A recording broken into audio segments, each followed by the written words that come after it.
Hola, hola, ¿cómo están, niños de cuarto medio?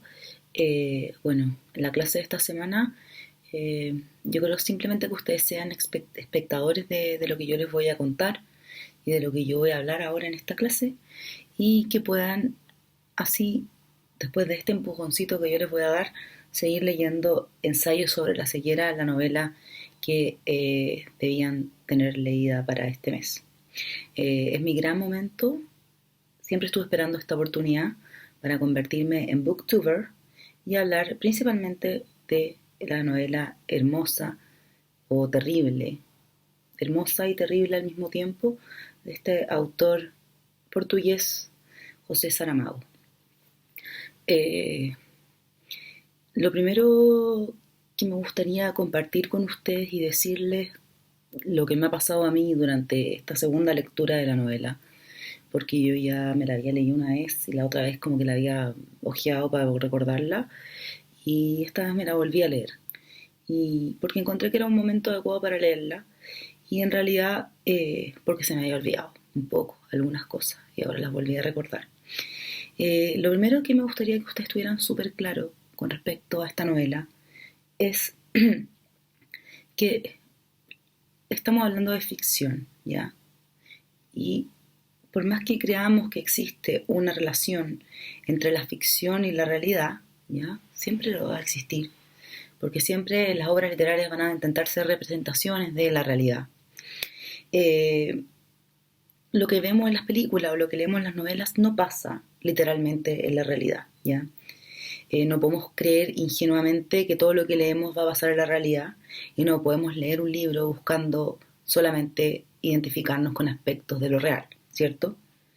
Es un libro que sí tiene cosas que se asemejan a la realidad o que se podrían, en teoría o en la práctica, asemejar a la realidad, pero nunca va a representar la realidad tal cual es. Solo es un intento por representarla y ese es el problema de la literatura, que aunque trate o aunque haga su mejor esfuerzo por ser como la realidad, nunca lo va a hacer. Ya siempre va a ser una realidad inacabada o una realidad ficticia.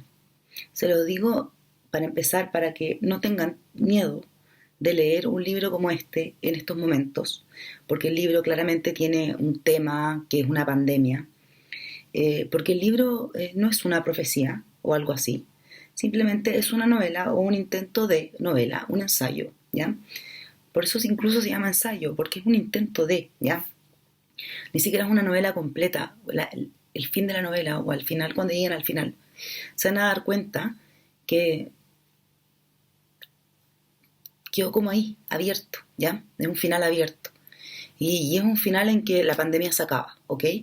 Para que lo tengan claro y no tengan miedo. De lo que sí tienen que tener miedo, bueno, es de lo que puede pasar en la realidad, dentro del caos, dentro del manicomio, esas cosas son cosas terribles. Y son cosas que han pasado en la realidad. No así, no de esa forma, no tal cual, pero sí son cosas que tienen que ver con la maldad humana, que es un poco lo que narra la historia. No solamente narra, bueno, narra de todo, pero sí narra también la maldad y cómo los seres humanos en una situación anárquica, de caos, de abandono total, se pueden convertir en líderes negativos, en animales, porque es también la animalización del hombre, ¿no es cierto? Eso también lo vamos a ver de a poquito mientras vayamos entrando como en los detalles de la novela.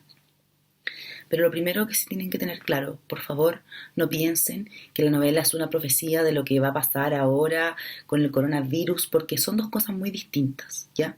Si bien ambas son pandemia o ambas nada, o lo que está pasando en la realidad es una pandemia, ¿ya? Lo que narra la novela es una cosa totalmente distinta y tiene que ver con la ceguera, ¿ya? Y en el caso de la novela, para que eso lo tengan claro, la ceguera es una metáfora de que los hombres se están quedando ciegos, de que nosotros seres humanos estamos siendo ciegos de algo y nos estamos encerrando cada vez más en un individualismo exacerbado, que nos hace incapaces de ver lo que le está pasando al otro o lo que está pasando en nuestro entorno.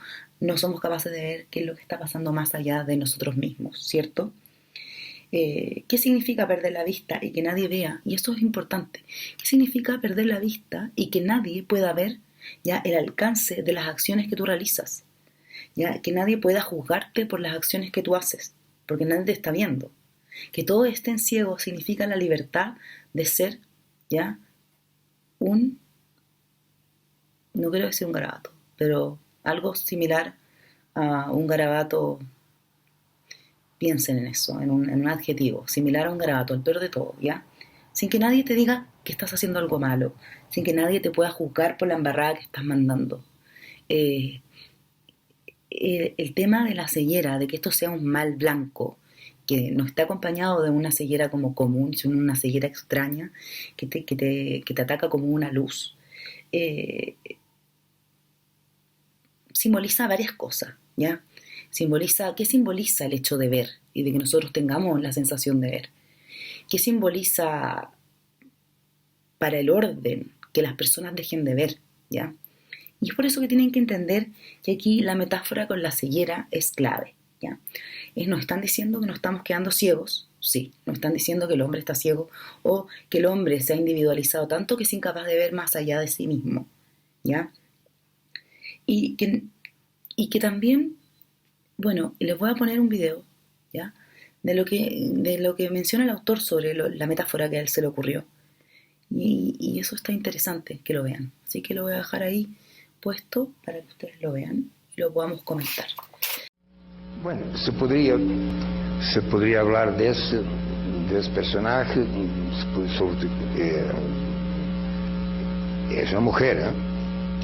Como se podría hablar de otras mujeres en mis libros, en mis novelas. Es un poco estranho, porque ao final esse livro nasceu digamos, de uma circunstância fortuita. Eu estava em um restaurante, estava almoçando, estava esperando que me trocaram o prato, estava solo, pensando em coisas assim que não tinham nada a ver nem com a cegueira, nem eu tampouco. Eu estava pensando em ciegos ou em situações como esta, metaforicamente ou não. E súbito me passa na cabeça, es que não passa na cabeça, nós decimos, me passou na ideia, não, a ideia se quedou dentro, não passa, se queda dentro.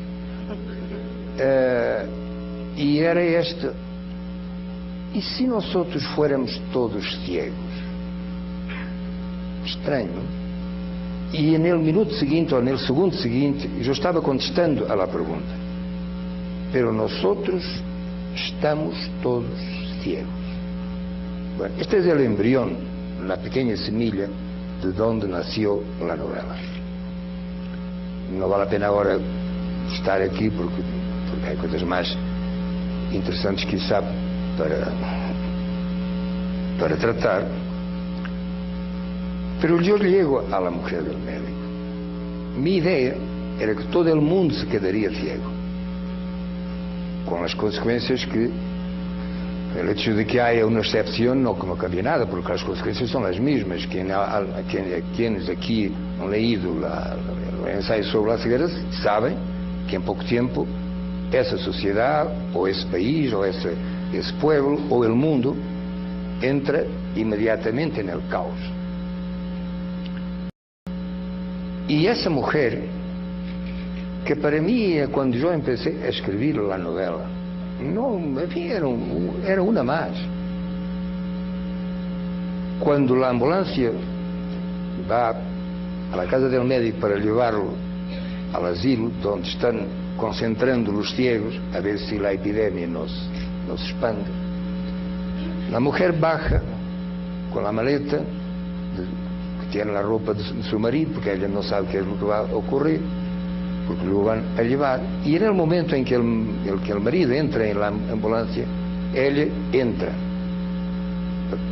Y el conductor dice, no, usted no puede entrar porque yo tengo orden para llevar a su marido y usted no porque no está ciega.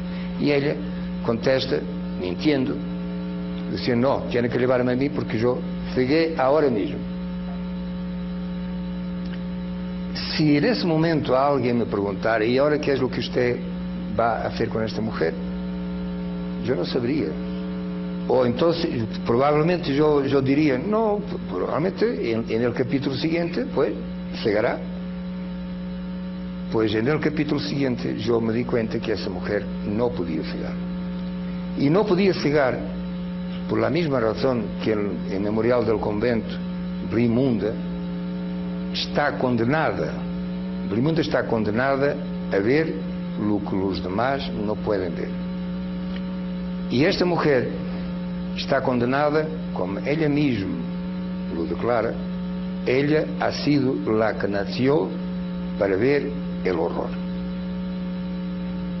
E esta mulher nos está dizendo a nós outros, por lo menos, essa é a intenção do autor, que não só ella, sino todos nós outros, hemos nacido para ver el horror. E o caos que na novela se describe e que é consequência de que a gente não vê, se ha vuelto toda ella ciega, é o caos, é o mesmo caos donde estamos vivendo nós outros, porque nuestra razão está ciega.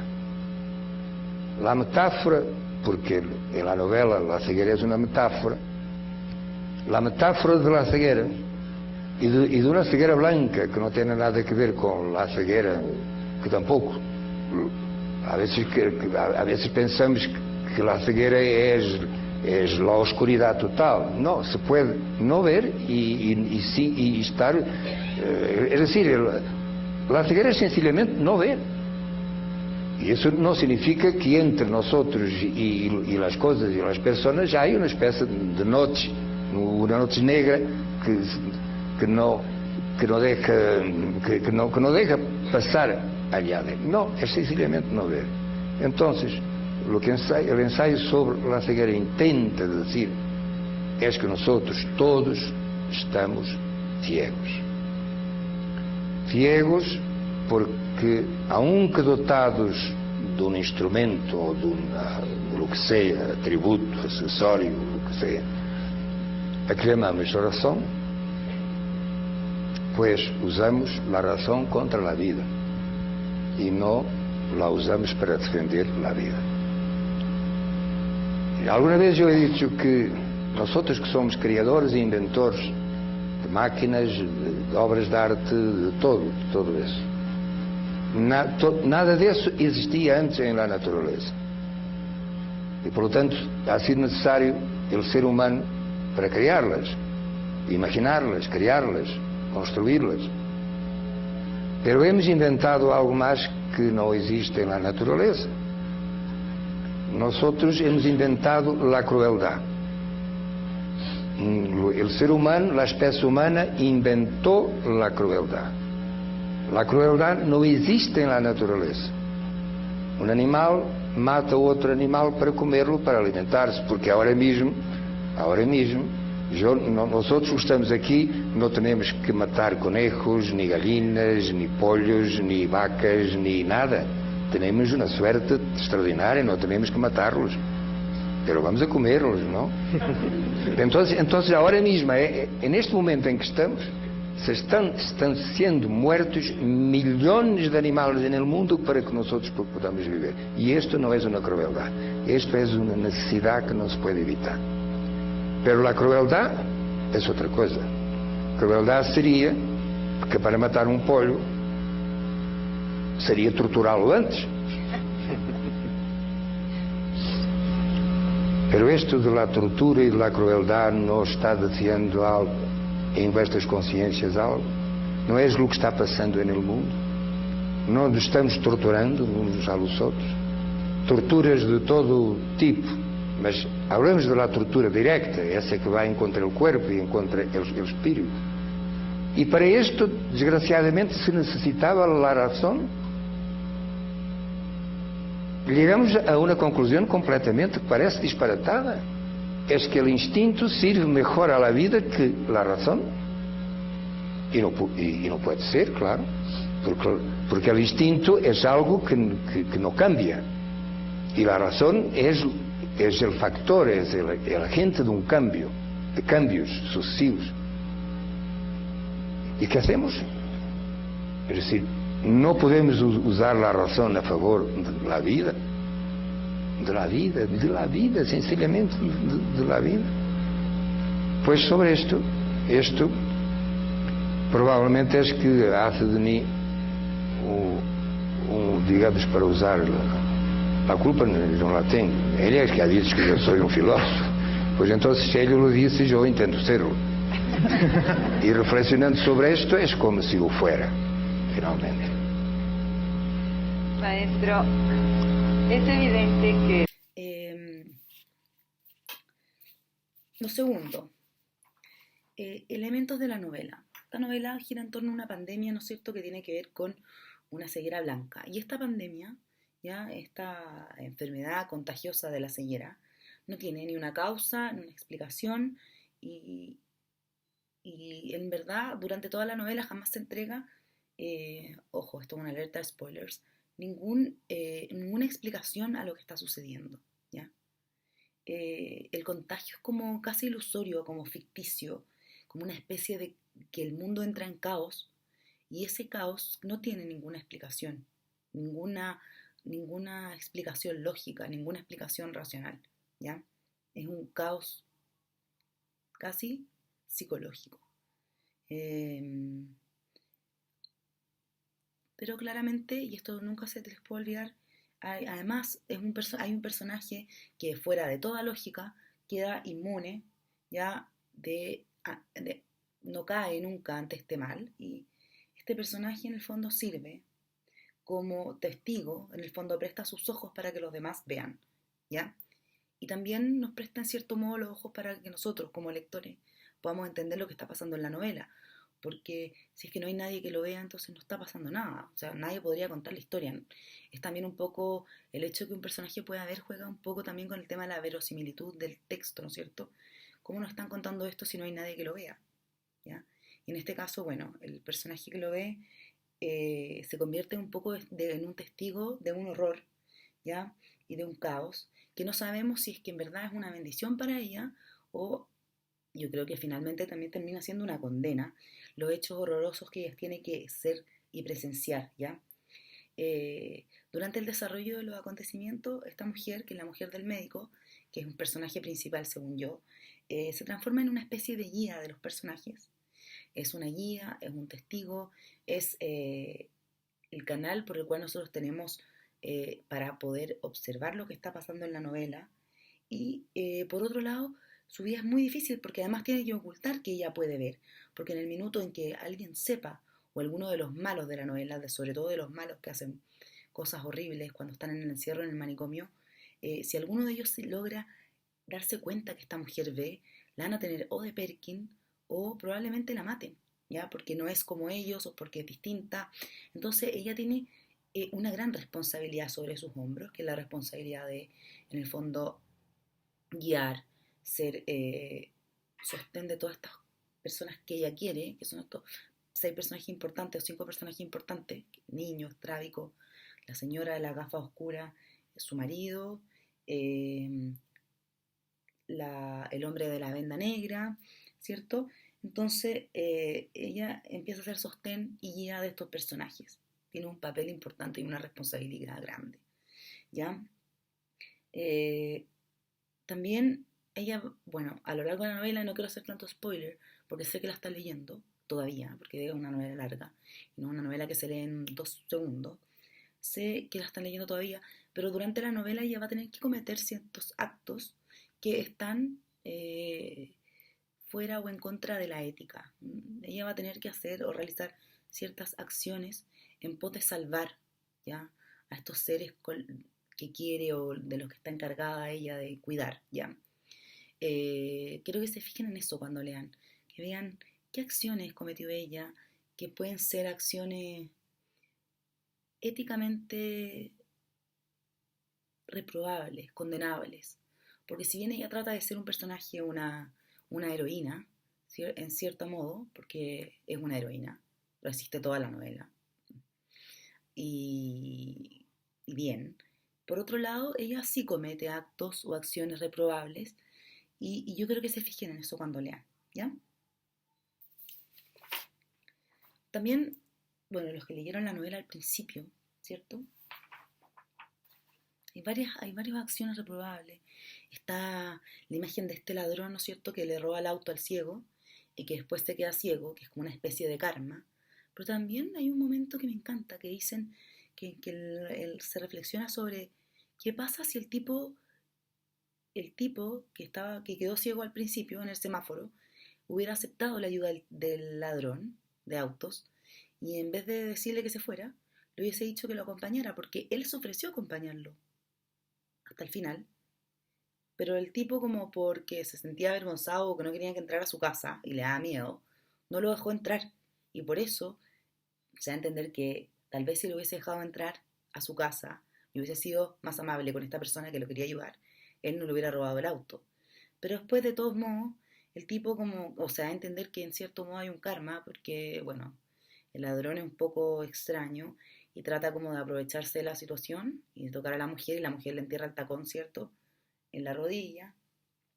Alerta spoiler, los que no lo han leído, esto está al principio igual de la novela, cuando recién entran al manicomio, y el tipo en el fondo termina muriendo por esta herida fatal, porque no, allá dentro del manicomio no tienen las herramientas para salvar a nadie, ni los medicamentos, ni nada para poder hacer las curaciones a ningún tipo de enfermo, ¿ya?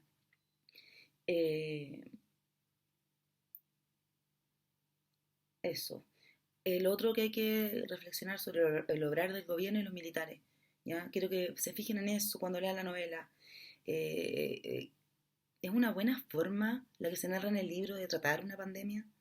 ¿O es una acción deplorable la que hacen? A las personas que se los encierran en este manicomio con pésimas condiciones de higiene, mala alimentación, descontrol de la situación, los dejan a la deriva. Casi que arréglenselo ustedes, entierren sus propios muertos y hagan lo que sea para salvarse. Y si se tienen que sacar los ojos entre todos ustedes, háganlo. A nosotros da lo mismo mientras no salgan.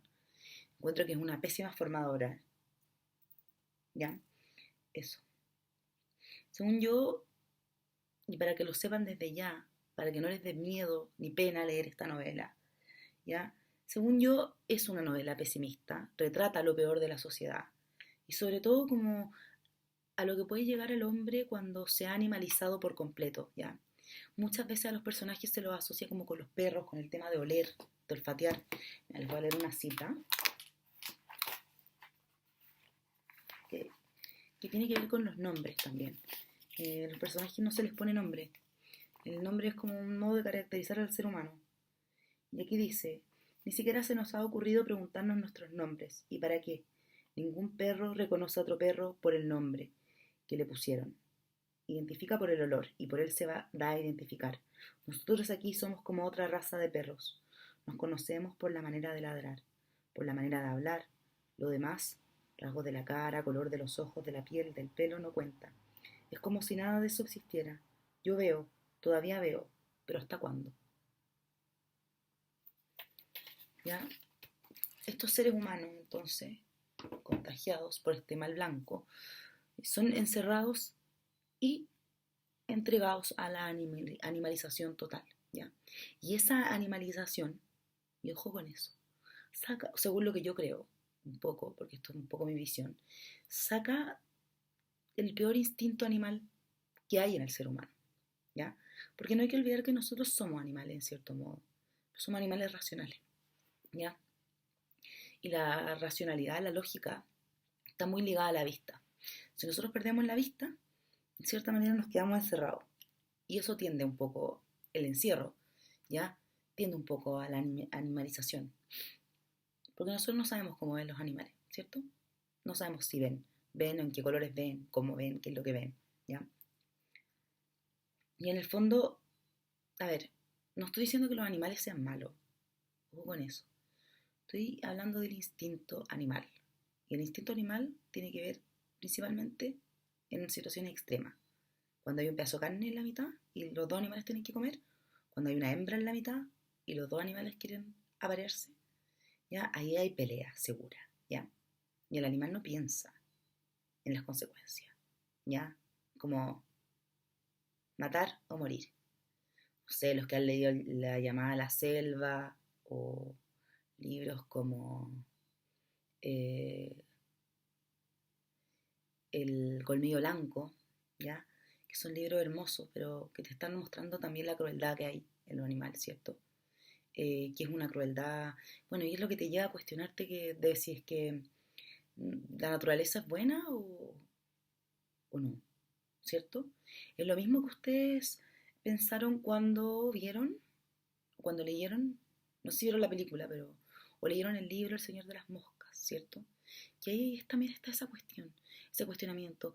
¿Es el hombre malo por naturaleza? Nosotros creemos a veces que los osos son tan buenos, pero los osos te pueden matar de una y no lo van a pensar, ¿ya? No tienen las consideraciones del bien y el mal, ¿cierto? Porque eso solamente lo tienen la razón y el ser humano, y no todos los seres humanos, ¿ya? Entonces, según yo, la novela te va a mostrar eso, como llevando al ser humano a un caso extremo de anarquía pura, de caos total. Eso puede sacar lo peor del ser humano. Y eso pasa en el encierro, ¿ya? Ojo que la novela tiene una estructura, son dos actos, ¿cierto? El primer acto es todo lo que pasa al principio, cuando el tipo está en el semáforo, le llega la ceguera, va al oftalmólogo, se contagian todos estos dos personajes que son importantes y que se mantienen a lo largo de la novela, no por sus nombres, pero por sus características. Y luego lo que pasa en ese encierro, que es terrible, terrible, ¿ya? Casi inmencionable, ¿ya? Mucho más terrible que la pandemia en sí. ¿Se entiende eso, no? Espero que lo entiendan. Este libro no es sobre una pandemia, sobre lo que puede llegar al ser humano, hacer el ser humano en una situación de caos y anarquía, ¿ya? Y qué es lo que pasa cuando, en este encierro cuando el gobierno los deja en nada y no les da ningún tipo de apoyo, ningún tipo de ayuda, ¿cierto? Entonces, esa situación de anarquía total, ¿ya? La soledad de los personajes, cada uno y su cama. Los personajes ciegos no tenían más que su cama y nada más. Ya, la microrealidad que se crea en ese espacio encerrado. La ceguera es un encierro hacia adentro. El manicomio es otro encierro. ¿Ya? Alguien tiene que liderar eso y como cuando hay poca comida y hay mucha gente, cuando hay que tomar como ciertas decisiones y hay una cantidad de gente encerrada, como el Señor de las Moscas, algo resulta mal con el tema de la moral y de la ética, ¿cierto? Siempre hay individualismo, siempre hay alguien que quiere salvarse a sí mismo, siempre hay alguien que reacciona como un animal. Y en este caso pasa lo mismo, ¿ya? Según yo, bueno, como iba diciendo, para mí esta novela no es solamente una novela pesimista, porque narra esto, pero a la vez y al mismo tiempo, y cuando ustedes hayan leído la novela completa van a entender esto, narra cómo un grupo de gente puede, a través de la ayuda mutua, del cuidado entre ellos, puede hacer y puede sobrevivir al final de una catástrofe como la pandemia que se narra. Y en verdad que es una catástrofe humana, ¿ya? Porfa, siempre tengan claro, ¿ya? Que la ceguera es, y la pandemia y el apocalipsis que se narra en la novela es una metáfora que sirve para explicar, ¿ya? La degradación a la que ha llegado el ser humano por no ser capaz de ver lo que está alrededor suyo, por meterse demasiado adentro de sí mismo, ¿cierto? Y, y dentro de eso existen estos seres, ¿ya? Que a pesar de todo sobreviven, se apoyan, se ayudan, ¿ya? La mujer esta que es una prostituta, la de las gafas azules, ¿ya? Y que el autor defiende al principio, porque nos muestra como la visión que tiene el mundo de una mujer así, pero también nos muestra que ese es un trabajo y que ella es una profesional dentro de lo que hace, ¿ya? Ella después se transforma en la madre del niño estrábico, que lo odio, perdona. Yo, bueno, cada uno tiene empatía, simpatía por ciertos personajes. Yo el niño estrábico lo encuentro por insoportable. Llorón, reclamón. Podría ser más vivaracho, no sé. Pero al final se transforma como en el hijo de esta mujer. Esta mujer lo cuida mucho. La relación que se genera entre esta mujer y el hombre de la venda negra. El hombre de la venda negra es un personaje fascinante, inteligente, cuerdo, ¿ya? Él es como mi personaje favorito, porque es un intelectual, porque es capaz de pensar, porque entiende lo que está pasando a fondo en la realidad y porque es un ser sensible.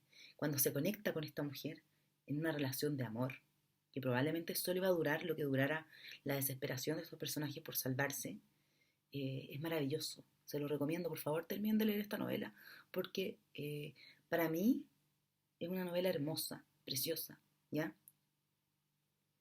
Y que habla también de eso, de cómo seres humanos pueden sobrevivir a una catástrofe, a pesar de todo, a pesar de que todo esté horrendo, ¿ya?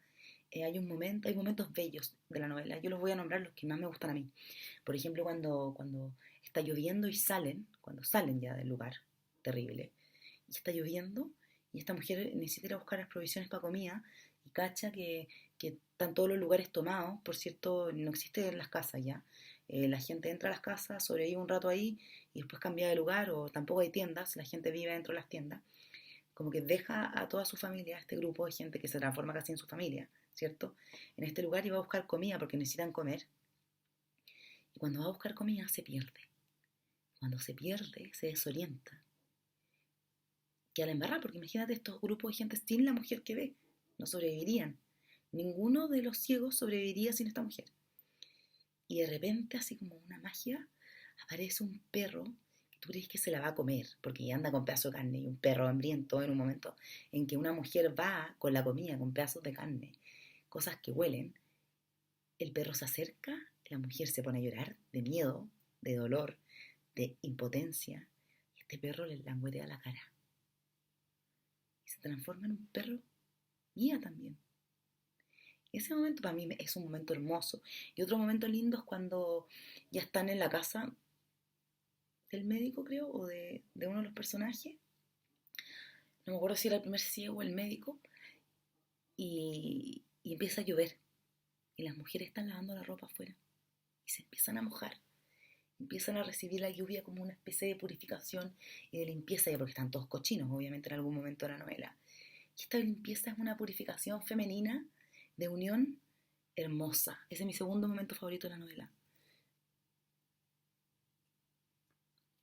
Bueno, estoy contándoles mi propia experiencia, ya, sobre esta novela. Podríamos hablar de, cuando estamos hablando de esta novela, podríamos hablar de una distopía, es decir, de lo contrario, una utopía. Sí, sí, porque nos narra lo que podría pasar en un mundo no ideal, ¿cierto? En un mundo en que existe mucha violencia, en un mundo en que las personas no piensan en el bien común, ¿ya? Eh, sí, sí, sobre todo la realidad que se crea dentro de ese manicomio, ese encierro, en que, en que los ciegos son botados al azar de su situación, sin ningún cuidado, ese universo anárquico, caótico, para mí sí podría ser una distopía, o lo contrario, una utopía, ¿cierto? Em, nunca, nunca también se olviden de el estilo particular que tiene este autor de narrar, ¿ya? Que no pone puntos seguidos, utiliza comas, de repente no pone preguntas, pone a hablar a un personaje, pone a hablar a otro, los diálogos son impactantes como los narra, ¿ya? Valoren eso, porque la novela está narrada con un estilo increíble, ¿ya? El tipo escribe bello, escribe espectacular. Puedo dar otra cita de mis favoritas, o momentos favoritos de la novela. Ay, que me gusta esta novela, Dios mío.